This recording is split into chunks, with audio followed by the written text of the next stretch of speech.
السلام علیکم ګرانو لیدونکو دوستای عزیز ماندنه باشه خدای دې ټول جوړ روغ اوسئ دوستانو.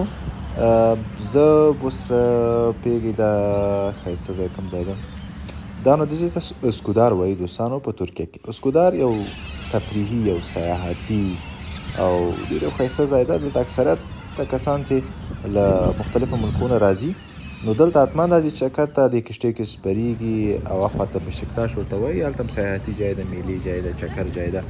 بس اخواته اوړي چکر وهي په دې کښتیو کې. دلته خلک ماهیګیري کوي. یو چای چې ډېر خوند ماته راکوي د همیشه ښکار ډېر خوند راکوي، خو بس هغه هم د مایانو. دلته دوی همیشه راځي که څه زړه یې په تنګ سي هغه چنګښې ورسره ده، بس کاسه او هغه خپل سامان ورسره ده، ټول راځي ګورې دغه شکل باندې ماهیګیري کوي.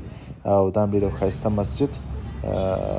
نو دلته بس یو تفریحي پارک، تفریحي ځای د ساحل غاړه ده، اسکودار ساحل غاړه.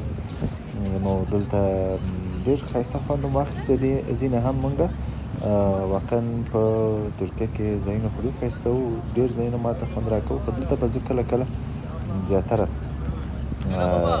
راتلم او اوس هم راځمه نو خوند راکوي راته. ډېر ښایسته ساحل ده، ګوره ټول هلته ناست څوک کیسې کوي او څوک بس ماهیان نیسي. دلته هم ساعت یې تېرېږي او دلته ما هم راځه لږ زر مرغیو ته ډوډۍ واچومه. دغه مرغیګانو ډېر انسانانو سره ډېره مینه لري. نو زموږ سفیر ورسره دوستانو فالو کوي، مننه چې همیشه زموږ سره استئ. او هغه دوستان چې نوي موږ صفحې ته راغلي سي زموږ صفحې دې فالو کړي.